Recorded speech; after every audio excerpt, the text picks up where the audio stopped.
AI basically काय आहे, आपण चॅट जीपीटीला जातो. हं, मला एक बिझनेस चालू करायचा आहे, मी काय करू? त्याची तुम्हाला तो उत्तर देतो. हं. तेच तुम्ही आयुष्यात कुठल्या वळणावर अडलात, आयुष्यातल्या कुठल्या प्रश्नावर अडलात.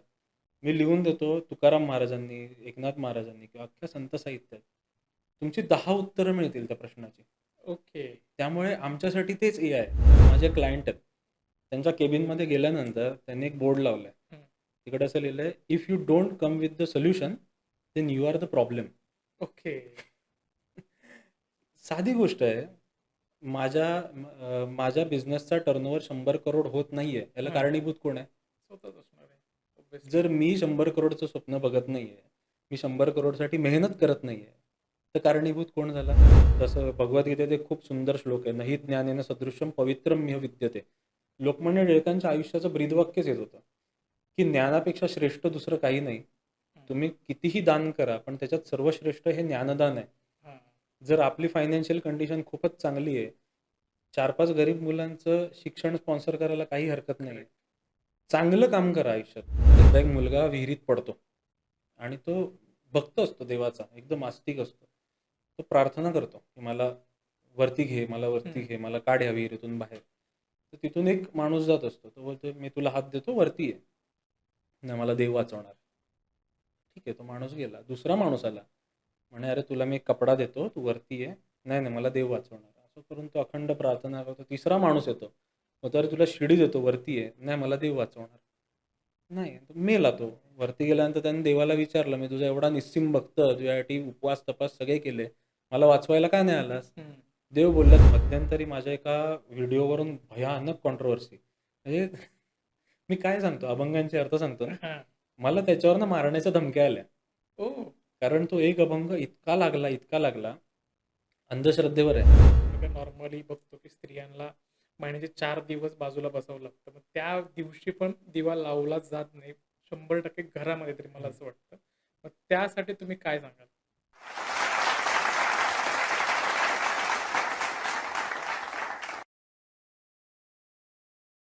रामकृष्ण हरी मंडळी. मी गणेश कुंभार आपल्या सगळ्यांचं स्वागत करतो. वारी संत कीर्तनाची प्रस्तुत उत्सव भक्तीचा या आपल्या लाडक्या कार्यक्रमात. आणि आज भक्ती मार्गाविषयी मार्गदर्शन करण्यासाठी आपल्या स्टुडिओमध्ये आलेले आहेत वैभव बागुल सर, जे कमर्शियल फोटोग्राफर आहेत. प्लस त्यांना संत साहित्य, अभंगवाणी किंवा भारतीय संस्कृतीचा त्यांचा खूप गाढा अभ्यास आहे. तर तुमचं आपल्या स्टुडिओमध्ये खूप खूप स्वागत आहे. रामकृष्ण हरी. सो आज आपण भक्ती मार्गाविषयी कुठल्या मार्गावर आपण मार्गदर्शन करणार आहात, जरा ते सांगा. कीर्तनकार हे कायम आजपर्यंत एजेड बघितलेत. असं थोडासा एक ऑरा क्रिएट झालाय. त्यामुळे तरुणांना संत परंपरेतून शिकण्यासारखं खूप गोष्टी आहेत. हं. आपण त्याला थोडंसं पूर्ण माहिती नाही, पण थोडासा आज हात लावून येऊ आपण. Okay, okay, okay. सो अर्थात सरांनी हे सांगितलं, की तरुणांना या संत साहित्यातून काय मिळणार आहे आणि अर्थात हे एक तरुणच सांगतोय. अर्थात सरही तरुण आहेत. सो तरुणांनी हा एपिसोड पूर्ण बघायला हवा किंवा जे कोणी एपिसोड बघतील त्यांनी या एपिसोडमधून नक्की काय घेतलं पाहिजे? आपल्या मुलाला, मुलीला काय संस्कार दिले पाहिजेत? संत साहित्यातून काय घेतलं पाहिजे? हे सगळं आपल्याला ह्या एपिसोडमधून आपल्याला ऐकायला मिळणार आहे. सो कुठेही जाऊ नका. शेवटपर्यंत बघत राहा. येस, सर सुरू करू आता. नक्कीच. आज एआयचं युग आहे, सोशल मीडियाचं युग आहे. पण या युगात जगताना आजच्या तरुणांनी किंवा आजच्या प्रेक्षकांनी आपल्या संत साहित्यातून एक्झॅक्टली काय घेतलं पाहिजे? हे एआय आत्ता आलंय, पण आपल्याकडे ते जवळपास 5,500 वर्षांपासून आहे. उदाहरणार्थ, कुठेही अडलात तुम्ही आयुष्यात, हं, भगवद्गीतेचं कुठलंही रँडमली काही उघडायचं, तुम्हाला उत्तर मिळतं. एआय बेसिकली काय आहे, आपण चॅट जीपीटीला जातो. हं, आपण टाकतो, की मला पॉडकास्ट घ्यायचा आहे, मी काय प्रश्न विचारू? हं, किंवा मला एक बिझनेस चालू करायचा आहे, मी काय करू? त्याची तुम्हाला तो उत्तर देतो. हं. तेच तुम्ही आयुष्यात कुठल्या वळणावर अडलात, आयुष्यातल्या कुठल्या प्रश्नावर अडलात. मी लिहून देतो तुकाराम महाराजांनी, एकनाथ महाराजांनी किंवा अख्ख्या संत साहित्यात.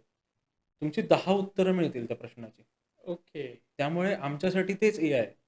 कधीही कुठल्याही वळणावरती अडलो, भगवद्गीता घ्यायची, उचलायचं, पहिला जो श्लोक दिसेल ते तुमच्या प्रश्नाचं उत्तर असतं.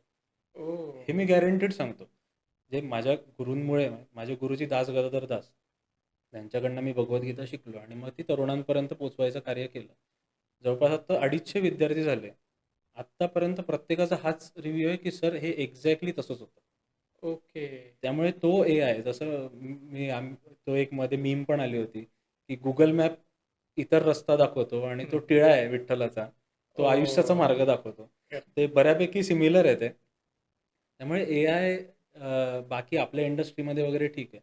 आयुष्यातल्या प्रश्नांचं जर उत्तर हवंय, तर संत परंपरा, गाथा, वेद, शास्त्र, पुराणं ह्याच्यात त्याचे 100% उत्तर आणि मी तर म्हणेन कमीत कमी 10 उत्तरं तुम्हाला मिळतील. ओके. म्हणजे तुम्ही कुठलाही रँडम एखादा काही एक प्रश्न सांगा. कुठलाही एखादा प्रश्न घ्या. हां, नॉर्मली म्हणजे आता जगताना लोकांना कुटुंब व्यवस्था ही जी असते, की हां, ज्याच्यामध्ये फायनान्स खूप महत्त्वाचं आहे. बरोबर. फायनान्स व्यवस्थित नसेल तर सगळं आयुष्य डळमळीत होतं, हां, वादविवाद होतात आणि कुटुंब नीट राहत नाही. बरोबर. सो समजा ही अडचण नॉर्मल लोकांची आज आहेच आहे. हं, सो याच्यातून समजा जर बाहेर यायचं असेल, तर हं. गीतेमध्ये किंवा संत साहित्यामध्ये काय शोधलं पाहिजे? भगवद्गीतेत खूप सुंदर असा श्लोक आहे. तो म्हणजे आपण बऱ्याचशा सिनेमांमध्ये तो ऐकलाय, पण त्या श्लोकाचा अर्थ नाही माहिती. तो म्हणजे कर्मण्येव अधिकारस्ते मा फलेषु कदाचन. हं, ह्याचा अर्थ आपल्याला आजपर्यंत नीट कळलाच नाहीये. कुठलंही स्ट्रेस असो, काही असो, भगवान श्रीकृष्ण म्हणतात, की तुझं विहित कर्म तू कर. हां, हां, तुझं विहित कर्म करायचा तुला अधिकार आहे.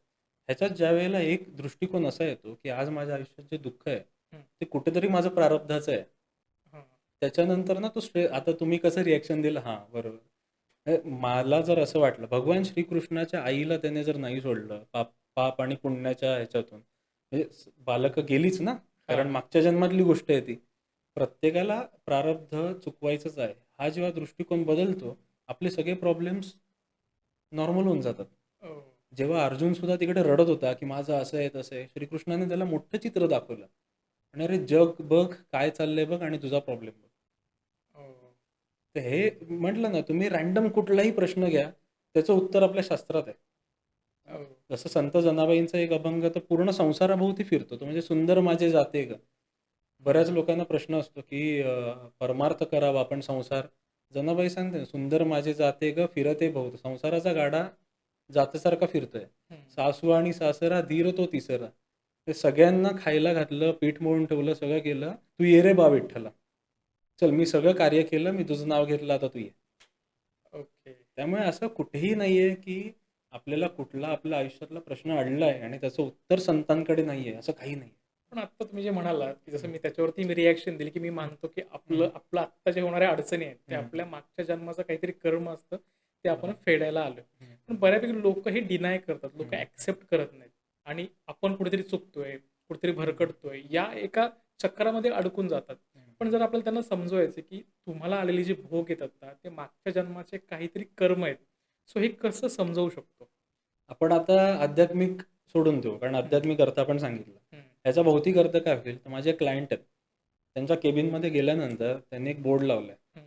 तिकडे असं लिहिलंय, "if you don't come with the solution, then you are the problem." Okay. साधी गोष्ट आहे. माझ्या बिझनेसचा टर्नओव्हर 100 करोड होत नाहीये. याला हां, कारणीभूत कोण आहे? स्वतःच असणार आहे. ऑब्व्हियसली. जर मी 100 करोडचं स्वप्न बघत नाहीये, मी 100 करोडसाठी मेहनत करत नाहीये, तर कारणीभूत कोण झाला? तेच त्या एका वाक्यात भौतिकरित्या समजवलंय. तुझ्याकडे जर तुझ्या प्रॉब्लेमचं सोल्युशन नाही, तर तू स्वतः प्रॉब्लेम आहेस. ओके. आपल्याला सांख्ययोगातला एक श्लोक आहे. तो तेच समजवतो, की एक पुस्तक आहे बघा सायमन सिनेगचं स्टार्ट विथ व्हाय नावाचं. ओके. का ने सुरुवात करा. हं. ते ॲक्चुअली भगवद्गीतेची फुल ती थिअरी आहे. कारण श्रीकृष्ण अर्जुनाला विचारत जातो, की "तुला काय युद्ध नाही करायचंय?" हां, तर माझे नातलग आहेत. नातलगांशी का नाही करायचंय? कारण त्यांनी मला वाढवलंय. हां, दुसरं कारण काय आहे? तर माझे गुरु आहेत. स्टार्ट विथ व्हाय. व्हाय आलं? हां. सायमन सिनेगचं ते पुस्तक वाचा. खूप सुंदर आहे. तुमचा कुठल्याही प्रॉब्लेमला तुम्ही प्रत्येक वेळेला का विचारत जायचं. हं. ज्या क्षणी तुमचं उत्तर तो प्रश्न संपतो तिकडे तुम्हाला उत्तर सापडतं. ओके. फायनान्सचा इश्यू आहे. का? कारण माझ्याकडे धड नोकरी नाहीये. का नाहीये? कारण माझं शिक्षण नाहीये. का नाहीये? ओके. मग तुझी वेळ गेली आहे का आत्ता? नाही गेली आहे. काहीतरी करू शकतो. माझा व्यवसाय लॉसमध्ये चाललाय. का चाललाय? स्टाफ नाहीये. मिळालं उत्तर बदलून टाक स्टाफ. ओके. माझी टीम बरोबर नाही, टीम बदलून टाक. माझं कम्युनिकेशन चांगलं नाही, कम्युनिकेशन शिक. हे झालं त्याचं भौतिक उत्तर. जर तुझ्या आयुष्यात प्रॉब्लेम आहे, तर त्याला कारणीभूत हां. करेक्ट. जर मीच म्हटलं, माझे गुरुजी एक खूप सुंदर उदाहरण देतात त्याचं. त्यांच्याकडे एकदा एक मुलगा आला होता. तो म्हणाला, की माझ्या पत्रिकेत लिहिलंय, की माझा परदेश दौरा आहे. हां. पण आता वयाची 45 वय झालं, पण काय अजून आला नाही. गुरुजींनी म्हटलं, "एकदम साधा सोप्पा प्रश्न आणि तुझा पासपोर्ट आहे का रे?" म्हणे, "नाही." तू कसा जाणार तो परदेशात? जी पहिली पायरी आहे तीच घेत नाहीये तो. करेक्ट. बरोबर. त्याच्यानंतर आपल्याला काहीतरी प्रयत्न करायचे की नाही. बरोबर. म्हणजे एक आयदर कुठली तरी नाहीतर एक इंटरनॅशनल क्रिमिनल क्राईमच केला बाबा. हां. म्हणजे काहीतरी करावं लागेल ना परदेश दौऱ्यासाठी. काहीच न करेक्ट. करता जर आपण दैव आणि देवावरती जर टाकत बसलो की असं नाही करेक्ट. होतं तर त्याला काही अर्थ नाहीये. पण आता आपण असंही बघतो, की काही बेरोजगारी वाढती आपण हं. जे म्हणतो आता, की त्याच्यामध्ये सगळं असतं. म्हणजे शिक्षण आहे किंवा जे ज्ञान पाहिजे ते आहे. पण तरीही जॉब मिळत नाही किंवा हवा तो सक्सेस मिळत नाही म्हणून देवावरती खापर फोडलं जातं. हं. मग या लोकांना काय सांगाल? बघा कसं आहे तुम्ही ह्याच्या आधी काहीतरी काम केलं असेल तुम्ही पर्सनली. तिकडे तुम्हाला काहीतरी आवडलं, नाही आवडलं, त्याच्यानंतर तुम्ही तुमचा निर्णय घेतला. हं. ओव्हरनाईट तुम्हाला रिझल्ट आला का? नाही लगेच तर नाही आलं. नाही आला. ज्यावेळेला आपण अनसक्सेसफुल आहोत हे आपण मान्य नाही करत, त्यावेळेला दुसरं खापर फोडायला कोण आहे? हं. तर देव आहे. आपण हे काहीशा तुटलेल्या फॅमिलीजमध्ये पण हे बघतो, की माझं आज चांगलं नाही झालं का? कारण माझ्या वडिलांनी माझ्यासाठी जमीन नाही सोडली. हां. अरे का सोडतील तुझे वडील तुझ्यासाठी जमीन? तुला स्वतःचं कर्तृत्व नाहीये का? करेक्ट. देवाला तू का बोलणार, की माझ्यासाठी एक सुंदर गोष्ट आहे त्याची. एकदा एक मुलगा विहिरीत पडतो आणि तो भक्त असतो देवाचा, एकदम आस्तिक असतो. तो प्रार्थना करतो, की मला वरती घे, मला वरती हं. घे, मला काढ या विहिरीतून बाहेर. तर तिथून एक माणूस जात असतो. तो बोलतो, "मी तुला हात देतो, वरती ये. नाही मला देव वाचवणार." ठीक आहे, तो माणूस गेला. दुसरा माणूस आला. म्हणे, "अरे तुला मी एक कपडा देतो, तू वरती ये." "नाही, नाही मला देव वाचवणार." असं करून तो अखंड प्रार्थना करतो. तिसरा माणूस येतो. "मग तर तुला शिडी देतो, वरती ये." "नाही मला देव वाचवणार." नाही, तो मेला तो. वरती गेल्यानंतर त्याने देवाला विचारलं, "मी तुझा एवढा निस्सिम भक्त, तुझ्यासाठी उपवास, तपास सगळे केले. मला वाचवायला का नाही आलास?" हं. देव बोलला, "3 वेळा कोण आलेलं?" ओके. देव येतो, देव तुमची मदत करतो. जर ते त्यावेळेला तुम्हाला ॲक्सेप्ट नसेल करायचं, तर ती सर्वस्वी चुकी तुमची आहे आणि त्याच्यानंतर परत तुम्ही देवाला नाही खापर फोडू शकत. हं. माझं गावावरून आपले बरेचसे मुलांना आपण शहरात आणायचा प्रयत्न असतो. तसं गावातल्या एका मुलाने मला सांगितलं, की "दादा मला नोकरी करायची आहे मुंबईत. हं. जिल्हा परिषद शाळेत 10वी पास, कम्प्युटर येत नाही, इंग्रजी येत नाही." हां. म्हटलं, "ठीक आहे ये." मी एका क्लायंटला फोन केला. मी म्हटलं, "एक आहे माझा भाऊच लागतो, हं. नोकरी देता का?" म्हणे, "ठीक आहे बोलव." 12,000 पगार देतो. ओके. ऑफिस बॉयची नोकरी आहे. हं. काय चहा वगैरे बनवायचा आहे, कागद इकडे-तिकडे द्यायचे. मी त्याला सांगितलं म्हटलं, "बघ अशी-अशी नोकरी आहे आणि तू हवं तर थोडे दिवस राहा माझ्या घरी." त्याचं म्हणणं असं होतं, "एवढं शिकून मी हे काम करू का?" आणि तो 10वी आता मग देवाला कोसत बसलाय, अ, की प्रयत्न संधी येते, कोणीतरी दूत बनून येतो, तुम्हाला सगळं सांगतो, समजवायला करेक्ट. तयार असतो. तुम्हाला ते तरीही नाही घ्यायचंय हं. आणि मग देवाला कोसायचं. तर मग आयुष्यात काही होणार नाही तुमचं. हं. मग ते तुम्ही कोणालाही कोसत बसा. मध्ये नितीन गडकरींचं पण एक खूप गाजलं ते वाक्य, की लोकांचं असं असतं गॉड एंड गव्हर्नमेंट या दोघांनीच सगळं केलं पाहिजे. हां. Correct, correct. आम्ही नाही करणार काही. म्हणजे कितीही सुंदर रस्ते दिले, तर आम्हाला त्याच्यात थुकायचंच आहे. हं. आत्ता मी येताना मुंबई, पुणे मी आलो. जवळपास 15 ट्रकवाले म्हणजे माझ्या पुढे पिचकाऱ्या मारल्यात त्यांनी बाहेर. काय फायदा तिकडे सुंदर हां. झाडं लावून, ते चांगले रस्ते बनवून काय फायदा? काही फायदा नाही झाला. नाही आपणच हातपाय मारायला पाहिजे हं, ह्याच्याशी मी ॲग्रीच आहे. म्हणजे हं, मला जस्ट चर्चा करतोय म्हणून एक माझ्या एका मित्राची मला स्टोरी सांगायला आवडेल, की माझा एक मित्र आहे. त्याचं नाव आता नाही घेत. पेट्रोल पंपावरती तो पेट्रोल भरायचा. वडील नव्हते हं, आणि तिथून त्याला एक जिद्द होती, की मला काहीतरी आयुष्यात अचीव्ह करायचं आहे. घरची परिस्थिती हलाखीची होती. पुण्यामध्ये आला एका म्हणजे एडिटिंगचं थोडक्यात इन्स्टिट्यूट होतं ते. म्हणजे जुन्या काळातली गोष्ट ज्यावेळेस डी-व्ही वगैरे चालायच्या. हं, हं, सो तिथे तो काम करायला लागला. सेम जसं तुम्ही आता त्या मुलाची गोष्ट सांगितली. तिथे चहा बनवून द्यायचा आणि साफ-सफाई करायची. दिवसभर लोकांची कामं बघायचं ते काय करतायत. रात्री ते गेले, की हा झोपायला तिथेच असायचा. पीसी चालू करायचा आणि त्यांनी जे केलंय तर हा करायचा. हं, हं. असं जवळपास वर्षभर केलं. एक दिवशी तिथला एक एडिटर आला नाही. म्हणून काम अडकलं होतं. तर मालकाला म्हटलं, "मी करू का?" मालक म्हटला, "तुला कसं येतं?" नाही म्हटलं, "मी रात्री बघितलंय." त्याला बसवलं तर त्याने ते केलं. मालकाने त्याला हे पण काम दिलं, की "तू आता हं, माझ्याकडे हे काम कर, मी तुला हं, पगार वाढवून देतो." ज्या कंपनीचं काम यायचं, त्या कंपनी यायचं काम आवडलं. त्या कंपनीने सांगितलं, "तू आमच्या कंपनीत ये." हं. त्याला तिथून कंपनीमध्ये नेलं. म्हणजे एक प्रॉपर आय-टी कंपनीमध्ये त्यांनी जॉब केला ॲज अ एडिटर म्हणून. हं, हं. तिथल्या लोकांचं काम बघून त्यांनी कोडिंग शिकला. फक्त 10वी नापास मुलगा कोडिंग शिकला त्याच्यानंतर सॉफ्टवेअर डेव्हलप करायला लागला. कंपनीला वाटलं की हा चांगला आहे. त्याला टीम लीडर बनवलं. हं.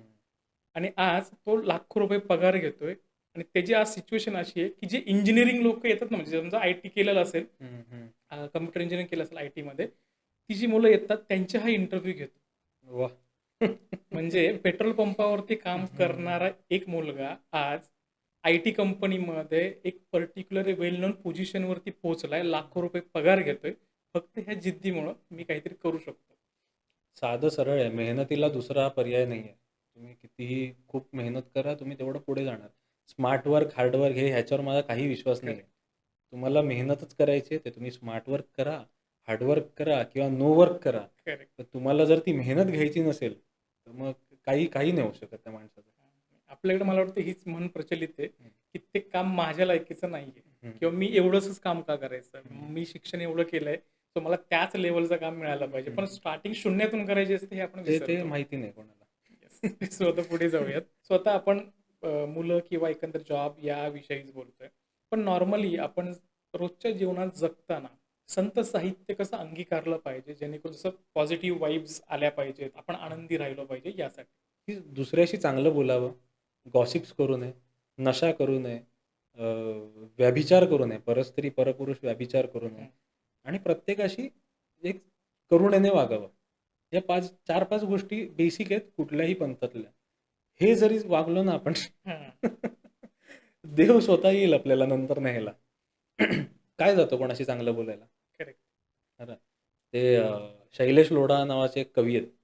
त्यांच्या वडिलांचा त्यांनी एक किस्सा सांगितला होता. कवी तारक मेहतामधले तारक मेहता त्या सीरियलमधले.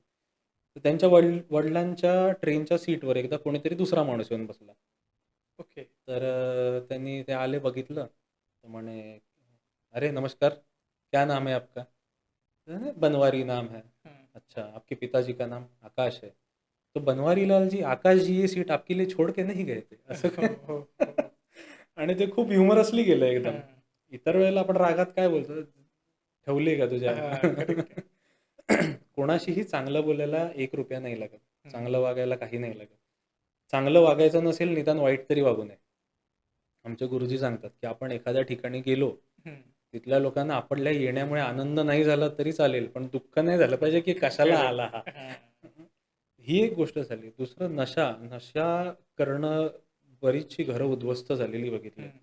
भले कुठलीही नशा असू दे. नशा म्हणजे फक्त दारूचं व्यसन नसतं. ते लॉटरीचं असतं, ते गॅम्बलिंग असतं, ते खेळाचं असतं, व्हॉटएव्हर जे काही.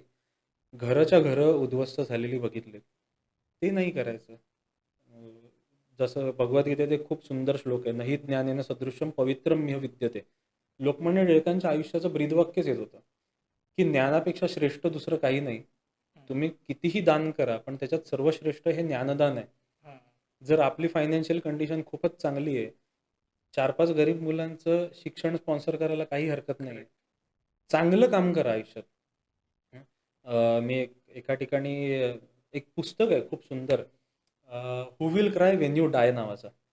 ओके. हां, नाव एकदम डेंजर आहे. पण त्याच्यात साधारण एक 100 गोष्टी आहेत.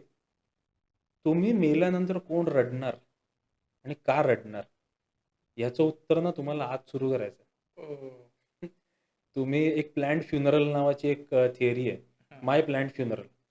आता आपल्या प्रेक्षकांनी पण खरंच करून बघावा प्रयोग. तुम्ही पण हं. करून बघा. एक कागद घ्यायचा. आपलं फ्युनरल, आपली अंत्ययात्रा त्याच्यावरती प्लॅनिंग करायची. ओके.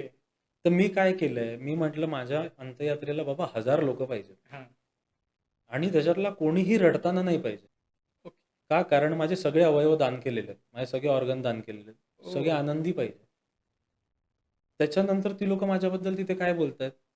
असंच बोलतायत का, की "अरे नाही, वैभव खूप चांगला होता, खूप तरुणपणात गेला." मला हे अजिबात नाही ऐकायचं. मला काय ऐकायचं आहे? नाही, वैभवने हे जे कार्य केलं, हे पुढचे 100 वर्ष तरी राहील. हं. हे मला ऐकायचं आहे. तर आत्ता माझ्या मरणासाठी आता मलाही नाही माहिती मी कधी मरणार आहे. मी आता पुढच्या क्षणी सुद्धा जाऊ शकतो. पण त्याच्यासाठी मला काम कधीपासून करावं लागणार आहे. हं. माय प्लॅन्ड फ्युनरल थिअरीच हे सांगते, की तुम्ही मेल्यानंतर जे तुम्हाला ऐकायचं आहे, कारण 12 दिवस सगळ्या परंपरेनुसार गरुड पुराणानुसार 12 दिवस आत्मा सगळं ऐकत असतो. हं. तुम्हाला काय ऐकायचं आहे ना, त्या 12 दिवसात त्याची प्लॅनिंग आजपासून करा. म्हणजे मी एकदा ते ट्रेनमध्ये पुस्तक वाचत होतो, लोक घाबरले आजूबाजूचे, म्हणे हा काय वाचतोय, okay. Who will cry when you die जेव्हा वाचत. त्याचं मराठी पण भाषांतर आहे. हं. तर बेसिक हेच आहे की संत साहित्य काय सांगतं. आपल्याला 350 वर्षांनंतर सुद्धा तुकाराम महाराज का आठवतात प्रत्येक ठिकाणी. 750 वर्ष झाल्यानंतर सुद्धा नामदेव महाराज, जनाबाई, मुक्ताई, माऊली का आठवतात.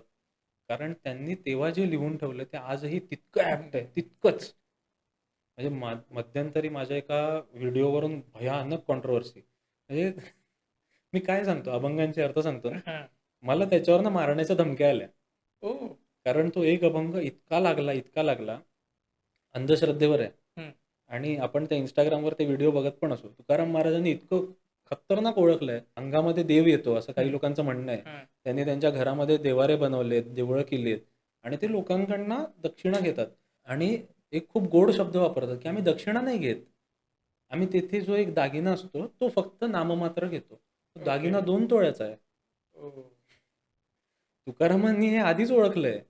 आणि जेव्हा मी त्या अभंगाचा अर्थ सांगितला, त्याला ओव्हरनाईट 4-5 लाख काहीतरी व्ह्यूज आले. ओके. आणि डेथ थ्रेट्स, की तुला आम्ही असं करू आणि तसं करू, तुला आम्ही उचलू, मारूनच टाकू. तर म्हटलं, की देवीला एवढा फुकट वेळ नाहीये तुमच्या अंगात यायला. हं. आपल्याला संत साहित्य हे कधीही नाही शिकवत, की अंगात देव संचरतो. हां, एखाद्याला भूत झपाटू शकतं, ती निगेटिव्ह एनर्जी आहे. हं. तुम्ही मला सांगा, देवाला एवढा फुकट वेळ आहे, की तो कोणाच्या तरी अंगात येईल? नाही, देवाला खूप कामं आहेत. तुम्ही त्याच्याकडे प्रेमाने जा, त्याच्याकडे मित्र म्हणून. मला सांगा, कुठल्याही आय-ए-एस ऑफिसरच्या अंगात देव का नाहीत? हं. कुठल्याही आय-पी-एस ऑफिसरच्या अंगात देव नाहीत.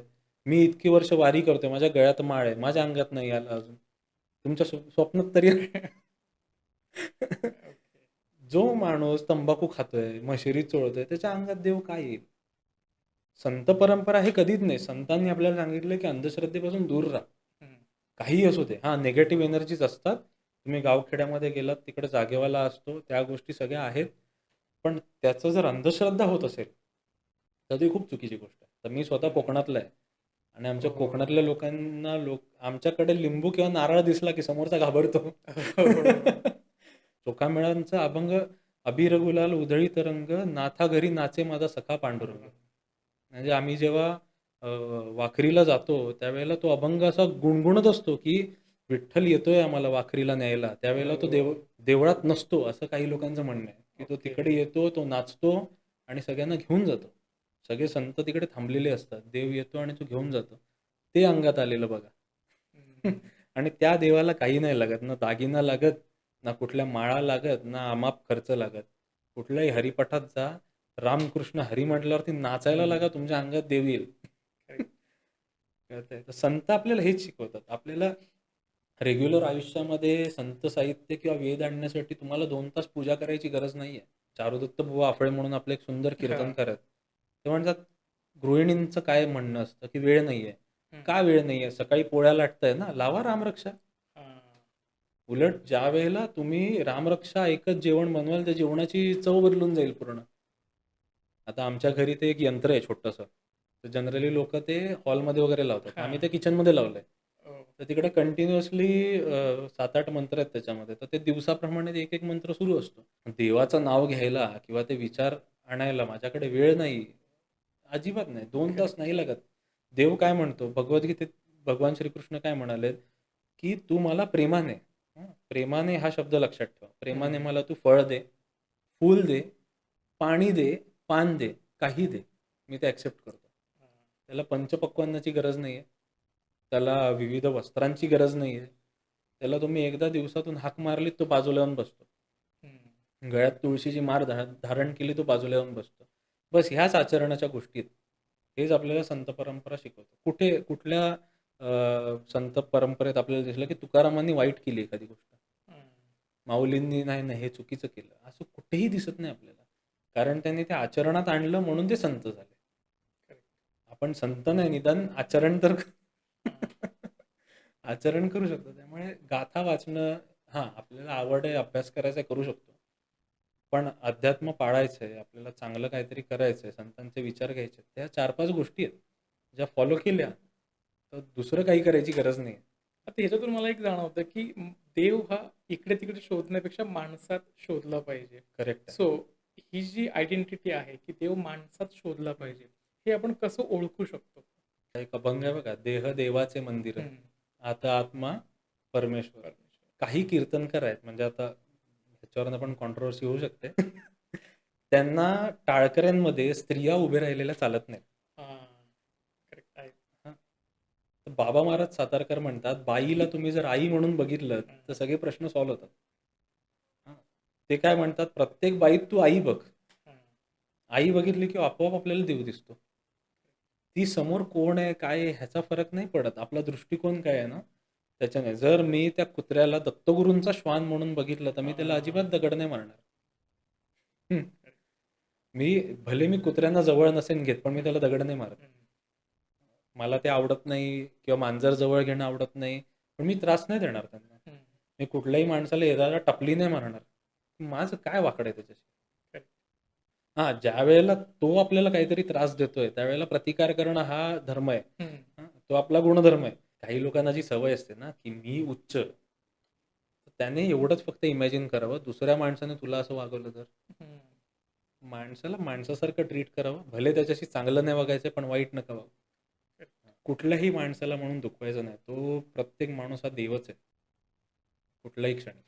सो जसं आत्ता तुम्ही म्हणालात, की माणसात देव पाहिला पाहिजे, जेणेकरून देवाच्या मागे धावायची गरज पडली नाही पाहिजे. देव आपल्या मदतीला नक्की येतोच. पण मग आता समजा लोकं रोजच्या नित्यनियमात ही जर सेवा करायची, आता मूर्तीपूजा आपल्याकडे तर आहेच आहे, कारण की ते एक एनर्जीचं एक स्थान आहे. करेक्ट. तिथून आपल्याला एक एनर्जी मिळत असते. हं. सो मग रोजच्या जीवनात ही समजा मूर्तीपूजा म्हणा किंवा देवाची पूजा करायची आहे, तर ती कशी केली पाहिजे? साधी सोपी गोष्ट आहे. वारकरी संप्रदायामध्ये काकड आरती असते. हं, पण ती 1-2 तास चालते. तेवढा वेळ नसेल ना, साधे एक नित्यपाठाचे आपले जे लहानपणापासूनचे जे श्लोक आहेत ना, आपले हं, शुभं करोती झालं, रामरक्षा झाली, मारुती स्तोत्र झालं, त्याच्यानंतर दिवसाप्रमाणे जे मराठी मीडियममध्ये शिकलेत, शाळेत गेल्यावरती तर रोज एक काहीतरी स्तोत्र असायचं. हं, मनाचे श्लोक झाले. काहीच नाही जमलं, ज्ञानेश्वरीची एक ओवी वाचायची, भगवद्गीता उघडायची, एक श्लोक वाचायचा, अर्थ वाचायचा. निदान सकाळी अंघोळ झाल्यानंतर देवासमोर जाऊन दिवा लावला पाहिजे. हं, हं. एवढं आपण नित्यनेम ठेवायलाच पाहिजे. भले काही असो. आता मी तर ते सुतक सुवेर पण नाही मानत. ओके. म्हणजे माझ्या घरातला एखादा माणूस गेला किंवा माझ्या घरात एखादा माणूस आला, देवाचं काय त्याच्यात? हां. देवाला मी का असंच ठेवत आहे? करेक्ट. बऱ्याच लोकांना पटणार नाही. पण आम्ही अजिबात सुतक लागलं तरी, सुवेर लागलं तरी आमच्या घरी रोज देवाची पूजा होते. ओह! तो आपल्याला कधी 7, 14 दिवस, 12 दिवस व्हॉटएव्हर जे काही बिना अंघोळीचा, बिना जेवणाचा ठेवणार आहे का? हं. आता आमच्याकडे पद्धत अशी आहे, आमचा देव्हाराच स्वयंपाकघरात आहे. ओके. त्यामुळे काहीही जेवण झालं तर पहिला नैवेद्य लागतो आणि मग आम्ही खातो. हां. म्हणजे आम्ही मजा वाटेल, आम्ही चहा बनवला तरी आधी देवाला दाखवतो आणि मग आम्ही घेतो. ओह! म्हणजे एवढं आमचं त्याच्यावरती प्रेम आहे. हं. आम त्याच्या त्याच्या घरात आम्ही राहतो, तर त्याला दिलंच पाहिजे ते. आता जर आमच्याकडे गावात कोणीतरी गेलं क्लोज रिलेटिव्ह, ह्याची काय चुकी? हां. मी त्याला का उपाशी ठेवू? मी त्याला का बिना पूजेचा ठेवू? त्याला जसं मी म्हणालो, भगवान श्रीकृष्ण काय म्हणतो, प्रेमाने पाणी दिलंच तरी चालेल. हं, निदान जल अर्पण करा. काही ठिकाणी सूर्यदेवाला जल अर्पण करायची पद्धत असते. हं, पण एक आहे, नित्यनेम हा आयुष्यात हवा. आध्यात्मिक अर्थ असो, दुसरा कुठलाही असो, तुम्हाला एक सवय लागते, कन्सिस्टन्सी लागते. हं. सकाळी उठलात किती वेळ लागतो? वात वरती करून तेल टाकून त्याला दिवा लावायचा आणि अगरबत्ती ओवाळायची. 5 मिनिटं पण नाही लागत. एवढा करेक्ट. वेळ नाही तुमच्याकडे. हां. ते झाल्यानंतर एखादं स्तोत्र म्हणावं. म्हणजे सोमवार असेल तर ओम नमः शिवाय म्हणून गेलं तरी चालतंय. हं, मंगळवाराला गणपतीचं स्तोत्र म्हणा. म्हणजे आपल्याकडे गणपती अथर्वशीर्ष आपण म्हणतो. हं, 5 मिनिटं तिकडे लावा, ते गुणगुणत बसा. रामरक्षा म्हणा. आमच्याकडे तर मी लहान असताना नियम होता. संध्याकाळ झाली खेळून आल्यावरती रामरक्षा म्हटल्याशिवाय पुढचं काही नाही. ओके. म्हणजे जेवणच नाही मिळणार. शुभं करोती आणि रामरक्षा ह्याच्याशिवाय पुढचं काही नाही. निदान सकाळी पूजा केलीच पाहिजे माणसाने आणि जमलंच तर संध्याकाळी हरिपाठ करायचा. तासाभराचा हरिपाठ असतो आणि आता तर रेकॉर्डेड पण आहे बरंच. मस्त कानात लावून ठेवायचा. दिवसभराचा जेवढा स्ट्रेस आहे ना, तो सगळा त्या हरिपाठातून निघून जातो. ओके. हां, मुळात हरिपाठ काय आहे, तर माऊलींनी रचलेले 28 अभंग आहेत. हं, प्रत्येक अभंगामध्ये खूप सुंदर काय-काय शिकायला मिळतं. त्याच्यातली जी पहिला जो अभंग आहे तो इतका सुंदर आहे. देवाची ये द्वारी उभा क्षणभरी, हम्म. तेणे मुक्तीचारी साधी येल्या, हरिमुखे म्हणा पुण्याची गणना कोण करी. त्याच्यातला जो शेवटची ओवी आहे, द्वारकेचा राणा पांडवा घरी. आता हा रेफरन्स बघा काय आहे. देवाची ये द्वारी उभा क्षणभरी, तेणे मुक्तीचारी साधी याला. एखादा माणूस म्हणेल की जर असं असतं तर भिकारी तर श्रीमंत झाले असते, हम्म. कारण ते सदानकदा देवळाच्या बाहेर भिक्षा मागतात. हा. पण देवाच्या दारात आणि देवाच्या द्वारात हम्म. हा व्याकरणाचा खेळ आहे. हा. हम्म. दारात कोणीही येतं, Correct. द्वारात सगळे नाही येत. हम्म. ठीक आहे. आता काय झालं ह्याच्यामध्ये, देवाची एक द्वारी उभा क्षणभरी. तुम्ही देवाकडे क्षणभर उभे राहा. किती? हम्म. क्षणभर.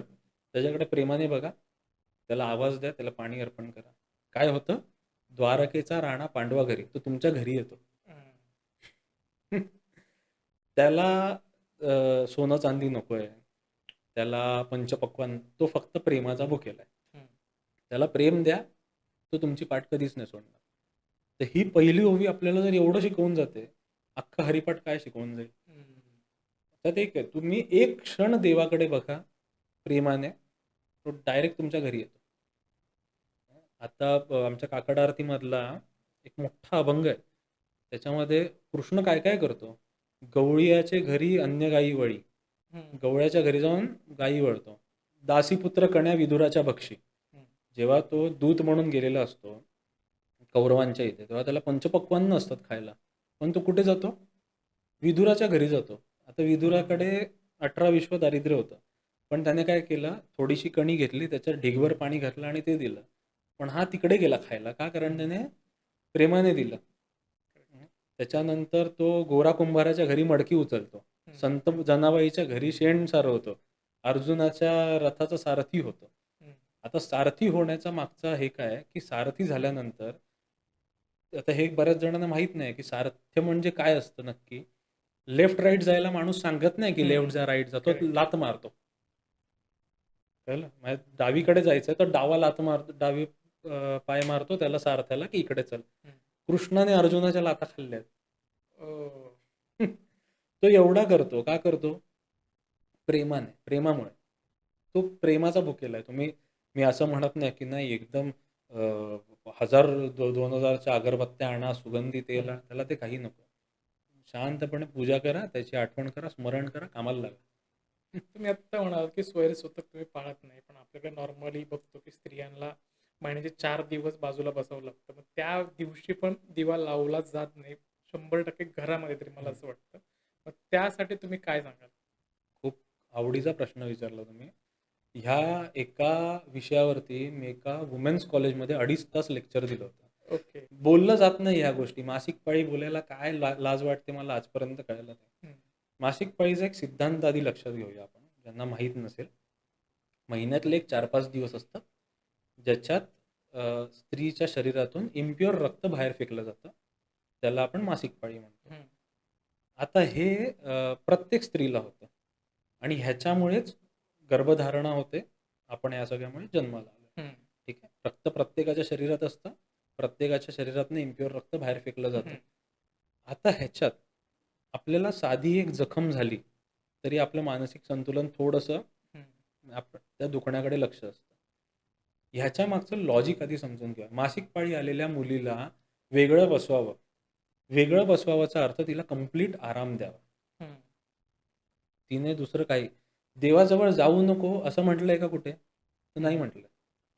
कुठला ग्रंथ वाचू नको असं म्हटलंय का? नाही म्हटलंय. उलट तिचं जर मानसिक संतुलन बिघडलंय तर पूजा करून आणि भजन ऐकून तिचं मानसिक संतुलन बरं होत असेल हम्म. तर का नाही करू? गाभाऱ्यात जाऊ नये 100% ॲग्री. अजिबात जाऊ नये.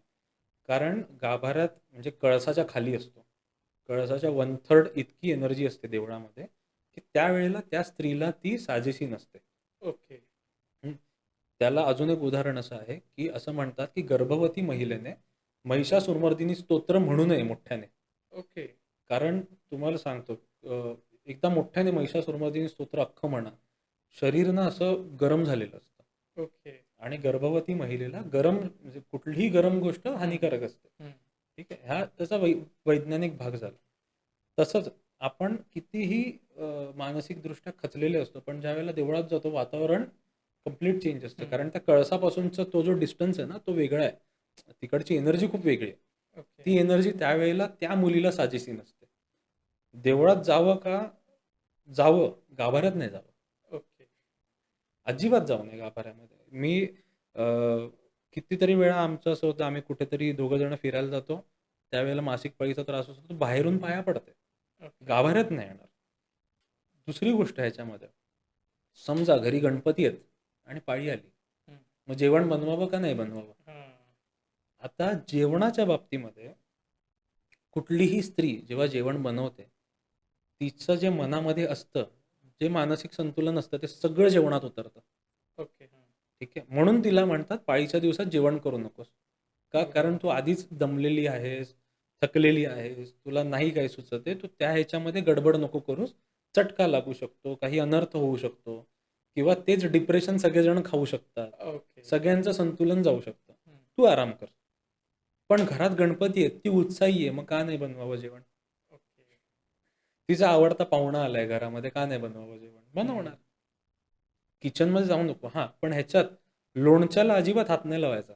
ओके. हां, कारण ते हीट म्हणजे हात लावायचा नाही ह्याचा अर्थ कसा आहे, की खाऊ नये. हं. लोणचं त्या दिवशी विष असतं. आपल्या मराठी आयांची काय सवय आहे, आपल्याला जर एखादी गोष्ट खायला द्यायची नसेल, तर ती काय म्हणते, "त्या लाडवाकडे गेलास ना तंगडं तोडीन तुझं." लोणच्याकडे गेलीस तर तुला धुवून काढीन. त्याच्यावरनं ते प्रचलित झालं, की लोणच्याला हात लावू नये. ओके. खाऊ नये. कुठलंही तिखट, काही म्हणजे उग्र, एकदम हाय लेव्हल खाऊ नये. ह्या सगळ्या गोष्टी आहेत. मासिक पाळी खूप पवित्र गोष्ट आहे. कामाख्या मंदिरमध्ये जेव्हा देवीला मासिक पाळीचा ते उत्सव असतो हं. आणि तो कपडा सगळीकडे प्रसाद म्हणून दिला जातो. पण त्याचं विज्ञान समजून घ्या. कोणालाही मोनार्की नाही करायची, की स्त्रियांना देवळात प्रवेश नाही वगैरे असं हं. नाही करायचंय. मासिक पाळी आलेल्या मुलीला कंप्लीटली आराम द्यायचा असतो. म्हणून तिला सांगतात, की तू ह्या-ह्या गोष्टी नको करू. आणि विथ ड्यू रिस्पेक्ट तिने सुद्धा ते ऐकलं पाहिजे. पण घरात कोणीच नाहीये, तिसरा-चौथा दिवस आहे, तर लाव ना दिवा. कोण अडवतं तुला? हं. देव असं कुठलं शास्त्र असं सांगतं, की तुला पाळी आहे माझ्याकडे येऊ नकोस. हं. तू भगवद्गीता वाच, तू तू काही वाच. मी तर सांगतो, आता माहीत नाही कितीतरी लोकं ह्याच्यावर कमेंट करतील, फेक वगैरे बोलतील, काही बोलतील. माझं म्हणणं असं आहे, जर एखाद्या भक्ताला देवाची ओढ लागली आहे, तर आपण त्याला अडवणारे कोणी नाही आहोत.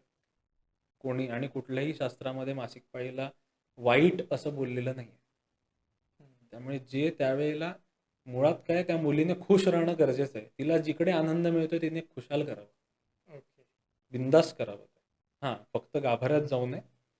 काही-काही स्तोत्र मोठ्याने म्हणू नयेत आणि लोणचं खाऊ नये आणि उग्र चवी घेऊ नये. बस. आपण आता परत संत साहित्याकडे हं, घेऊयात. आता बघतो, की आजकाल इतकं धावपळ झाली आहे. प्रत्येकजण धावतोय पैशाच्या मागे, करिअरच्या मागे, नातेसंबंधांच्या मागे. खूप स्ट्रेस लेव्हल वाढली आहे. मग आत्ता जर मन शांत करायचं असेल, तर कुठल्या संतांचे अभंग त्यांना गारवा देऊ शकतात? एकतर ना नित्यपाठामध्ये ज्ञानेश्वरी घेतली पाहिजे. ओके. कारण माऊली, ज्ञानेश्वर माऊलींना माऊली उगाच नाही म्हणत. ती आई आहे. म्हणजे तुकाराम महाराजांच्या कितीतरी अभंगामध्ये एकदम परखड मत आहे. एकनाथ महाराज तर ते आम्ही त्यांना आजोबाच म्हणतो. आजोबासारखे धुतात.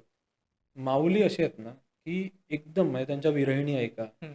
म्हणजे आता हा जो अभंग आहे, भेटी लागी जीवा लागलीसी आस. हं. इतका करुण रस त्याच्यामध्ये भरलेला आहे. कुठलाही अभंग काढून ऐकला ना, संतांची या गावी देवाचा सुकाळ, तो एक अभंग खूप सुंदर आहे. हरिभजनाविन काळ घालवू नको रे, तो एक आहे. किंवा नित्य पाठामध्ये तुम्ही एक माळ जप जरी केलत ना, तरी तुमचं मानसिक संतुलन ओके ओके. होऊन जातं एकदम. हरिपाठ ऐकला, काकड आरती ऐकली, सगळं एकदम, एकदम ओके होऊन जातं. ज्ञानेश्वरीची एक ओवी काढायची, त्याचा अर्थ वाचायचा, मन शांत होऊन जातं. ओके. मला कधीही जाणवत नाही, की नाही मला आता खूपच स्ट्रेस आलाय, माझं असं झालंय. हरिपाठ चालू करायचा, शांत बसायचं, 1 तासाने बाकीचं काम करायला घ्यायचं. ओके. आणि मी वर्कआउट करताना सुद्धा काकड आरती सुरू असते कानात.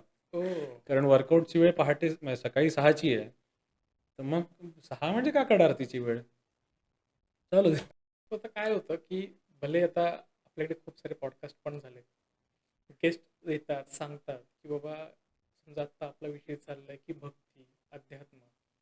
रोजच्या जीवनामध्ये समजा हे आणायचंय, तर तुम्ही हे करा, हे करा, हे करा. पण माहिती असून सुद्धा ते अंगीकारलं जात नाही, सवयीचं होत नाही.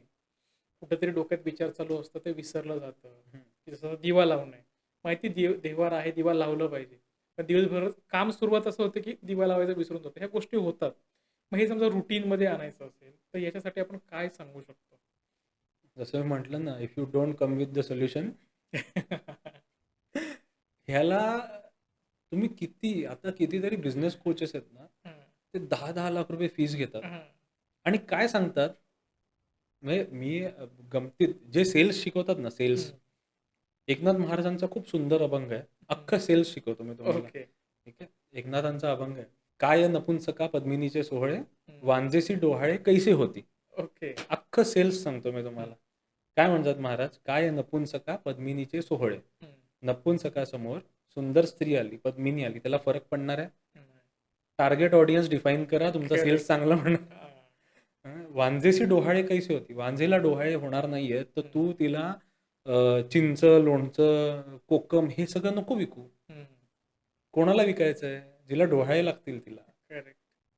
ह्याच्यात जर तुम्हाला सेल्स मी 2 ओव्यांमध्ये एकनाथ महाराज आपल्याला सेल्स शिकवू शकतात.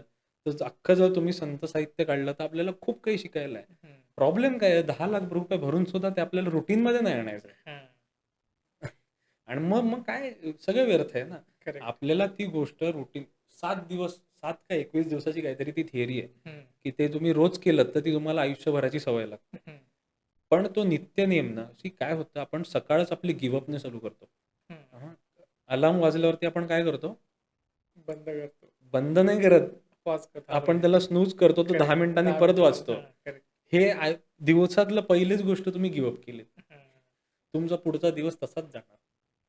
जर तुम्हाला माहिती आहे, की मला 6:30ला उठायचं आहे, तर मग 6चा अलार्म कशाला लावायचा? हं. 6:30चा लावायचा, पटकन उठायचं, चालू करायचं काम. ज्यावेळेला ही गोष्ट अंगात येईल ना, त्यावेळेला सगळं रुटीन क्लिअर होईल. हो. अलार्म स्नूज करणं बंद करा. ते तुम्ही दिवसच हरलो, संपलं माझं. हां.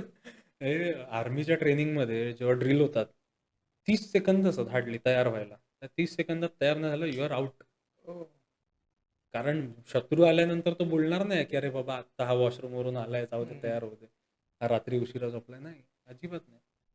तुम्हाला सक्सेसफुल व्हायचंय, तर तुम्हाला रुटीन फॉलो करायचं आहे. रुटीन येऊन नाही बोलणार, की "बाबा तू सक्सेसफुल हो, मी राहतो तुझ्यासोबत." Correct, correct. नाहीतर मग पर्सनल असिस्टंट ठेवा. मग एवढं करेक्ट, करेक्ट. सो आता आपण शेवटाकडे येऊयात. आता हे झालं सकाळी समजा उठताना आपण अलार्म 10 मिनिटं परत वाज असं आपण जर हं. सेट करतोय, स्नूज करतोय. तर रात्री झोपताना जसं आता म्हणतो, की आपला उद्याचा दिवस कसा गेला पाहिजे, गिव्ह अप नाही झाला पाहिजे. मग रात्री झोपताना अशा कुठल्या संत साहित्यातल्या ओळी असतील म्हणा किंवा कुठले स्तोत्र मंत्र असतील, ते जर म्हणून आपण झोपलो, तर सकाळी उठल्यावरती फ्रेश वाटेल. नित्यपाठाचे आहेत ना 12 अभंग आहेत. हं, तुम्ही YouTubeला जरी टाकलं नित्यपाठाचे 12 अभंग, ते 12 अभंग येतात. त्याच्यानंतर रात्री झोपताना सर्वात शांत व्हायचं असेल ना, पसायदान. ओके. आता विश्वात्मके देवे येणे वाग्य ते इतकं सुंदर आणि इतकी शांतता देतं. दुसरं रोज ॲटलीस्ट 10 मिनिटं तरी ध्यान केलं पाहिजे. हं, ध्यान म्हणजे कुठला कोर्स नका लावू, कुठलं ॲप नका डाउनलोड करू, काही नाही. शांत बसा. ओके. बघा काय होतं ना, सगळे मोटिव्हेशनल स्पीकर आहेत ना, नाही तुम्ही हे केलं पाहिजे, ते केलं पाहिजे. दिवसातले 10 मिनिटं ना काहीच नका करू. ओके. लिटरली काही नका करू. एक कोपरा धरायचा घरातला. फिक्स ठेवायचा तो. हं. तिकडे जायचं, रोज बसायचं आणि काही नाही करायचं 10 मिनिटं. हो. कसला विचार नाही, हातात मोबाईल नाही, कोणाशी गप्पा नाही, ध्यान नाही, काही नाही. 10 मिनिटं जाऊन बसायचं फक्त. शांत बसायचं असं. मी रोज संध्याकाळचं माझं हे आहे. तो कोपरा धरतो, तिकडे जाऊन बसतो. ओके. कोणी विचारलं काय करतो? काही नाही करत. मी एन्जॉय करतोय माझी 10 मिनिटं. हो. रात्री झोपताना एक पसायदान म्हटलं, 10 मिनिटं ध्यान केलं. एकतर ना 4 माळा जप करायचा नियम सगळ्यांनी लावला पाहिजे. ओके. हां, आता आम्ही तर गुरुजींकडनं दीक्षा मिळाली, आमच्या तर 16 माळा आहेत. हं. पण निदान 4 माळा जप केल्या पाहिजे. 108 मण्यांची माळ असते. ओके. काय आहे वारकरी संप्रदायाचा मंत्र तो ओपन आहे. रामकृष्ण हरी आहे. हं. गौडीय वैष्णव संप्रदायाचा हरे कृष्ण, कृष्ण कृष्ण हरे हरे, हरे राम, राम राम हरे हरे. जशी वेळ असेल तशी निदान 4 माळा दिवसातनं जप केला पाहिजे. सकाळी ओके. उठल्यावर, दुपारी, संध्याकाळी, रात्री झोपताना. ह्याच्याने तुम्हाला एवढी स्टॅबिलिटी येते ना. मुळात जप काय आहे कन्सिस्टन्सी आहे ना एक. हां. एकच गोष्ट आपण 108 वेळा म्हणतोय. करेक्ट. त्याच्याने डोकं शांत होऊन जातं. हो. पसायदान म्हटल्यानंतर शेवटचं ज्या ओवी आहे, सुखिया झाला, हम्म. ते व्हायब्रेशन खूप जबरदस्त आहे. आणि दुसऱ्या दिवशी काय करायचं याचा अजिबात विचार नाही करायचा. ओके. दुसरा दिवस आहे. आजचा दिवस तरी संपवा. हम्म. तुम्हाला असं काहीतरी करा ना दिवसभरात, की रात्री पडल्यावरती झोप आली पाहिजे. हा. दुसऱ्या दिवशी सकाळी उठा, मग अफर्मेशन्स करा काय. पण ह्या जर स्ट्रेसमध्ये जर झोपलात ना, की मला उद्या असं आहे आणि तसं आहे. मी ह्या तत्वज्ञानाचा आहे, की आजचा दिवस तुमचा कसा झाला त्याच्याबद्दल हम्म. ग्रेटफुल राहा. ओके. तुमचे सगळे अवयव व्यवस्थित आहेत त्याच्याबद्दल ग्रेटफुल राहा. हम्म. तुमचं एक चांगलं हॅप्पी कुटुंब आहे त्याच्याबद्दल ग्रेटफुल राहा. सगळ्या गोष्टीला थँक्यू बोला. परमेश्वराकडे हात जोडा, एक माळ जप करा आणि झोपा. ओके. काही लोक रात्री डायरी घेऊन बसतात, मला उद्या हे करायचं, आणि हो. त्या स्ट्रेसमध्ये किती वेळेला असं असतं, मला पहाटे 3ला उठायचं, अरे बापरे 3ला उठायचं, आणि रात्रभर झोपच नाही लागत. हम्म. जर तुम्ही तेवढे कॉन्फिडंट असाल तर स्ट्रेस कशाला घेता. करेक्ट. रात्री शांत होऊन झोपावं. कुठलाही वादविवाद नको, कुठलंही हॉरर फिल्म नको, हम्म. क्राईम पेट्रोल तर बंद करा बघायचं. हा. निगेटिव्ह गोष्ट बघू नका. मुळात एंटरटेनमेंटच्या नावाखाली पण अ, रात्री आपण जनरली टीव्ही बघत बसतो सगळे. हम्म. Serials, crime series, horror films आणि मारधाडचं काहीतरी. हम्म. अजिबात नाही बघायच्या या सगळ्या गोष्टी. त्याच्याने अजून काय होतं, आपलं सबकॉन्शियस माइंड नावाची एक गोष्ट असते मागे. हा. हां, आपण क्राईम पेट्रोलमध्ये बघतो, की असं होतं, असं होतं. आपण विचार करतो आणि आपण अट्रॅक्ट करायला लागतो त्या गोष्टी, आणि करेक्ट. काही दिवसांनी आपल्यासोबत सेम गोष्ट होते. हम्म. मग माझा एक मित्र आहे, आम्ही आत्ताच रिसेंटली स्टुडिओचं एक काहीतरी काम होतं. तेव्हा तो बोलत होता, की "अरे मला ना ही पिन लावताना भीती वाटते. स्पार्क होईल असा, हम्म. स्पार्क होईल असा." आणि त्या दिवशी संध्याकाळी खरंच स्पार्क झाला त्याच्या हातून. ओके. त्याने इतकं ते अट्रॅक्ट केलं, की "अरे नाही मला पिन लावायला ना भीती वाटते, स्पार्क होईल." आणि खरंच त्या लाईटमध्ये स्पार्क झाला. तर ह्या गोष्टी ना, जेवढं आपण निगेटिव्ह हम्म. अट्रॅक्ट करायला लागू तेवढं ते होतं. तसं मी म्हटलं, की पॉझिटिव्ह विचार नाही करायचा आहे ना, नका करू. तो जरी येत नाही डोक्यात. हा. निगेटिव्ह तरी नका करू. ओके. न्यूट्रल राहा. न्यूट्रल तरी राहा. तेवढं तरी राहा. आणि रात्री ह्या सगळ्या गोष्टी करायच्या, शांतपणे झोपायचं. सकाळी अलार्म लावलाय तिकडे उठायचं आणि आपलं काम सुरू करायचं. ओके. आणि रोज सकाळी मी तर म्हणतो व्यायाम केला पाहिजे रोज. अरे ते काकडा लावायचा आणि व्यायाम करायचा. व्यायाम केल्याने दिवस इतका सुंदर जातो. ह्या कन्सिस्टन्सी ज्या गोष्टी ह्या जर हम्म. नाही केल्या ना, आता तुमचे एवढे सबस्क्रायबर्स झाले. का झाले? सातत्य. तुम्ही रोज काहीतरी केलंत, रोज काहीतरी विचार केलात, कंटिन्युअसली व्हिडिओज टाकले, त्याच्यानंतर झाले. एका रात्रीत नाही होणार. नाही. एका रात्रीत मी उद्या काय करणार त्याचं जर आज प्लॅनिंग करत असेल, तर मग हम्म. करेक्ट आहे. संपलंय सगळं मग. मला वाटतं आता आपण थांबूयात. बराच वेळ झाला तुम्ही मार्गदर्शन करताय आणि मला वाटतं सरांनी संत साहित्यातून काय घेतलं पाहिजे, रोजच्या जीवनात जगताना आपलं जीवन सुखी कसं झालं पाहिजे, याविषयी खूप सुंदर मार्गदर्शन केलंय. तर तुम्ही तुमचा अमूल्य वेळ दिला त्याबद्दल खूप खूप आभार. नाही, नाही, नाही. येस. तुम्हाला जर हा पॉडकास्ट आवडला असेल तर लाईक, शेअर आणि सबस्क्राईब करायला विसरू नका. भेटूयात पुढच्या पॉडकास्टमध्ये एका नवीन विषयासह. रामकृष्ण हरी.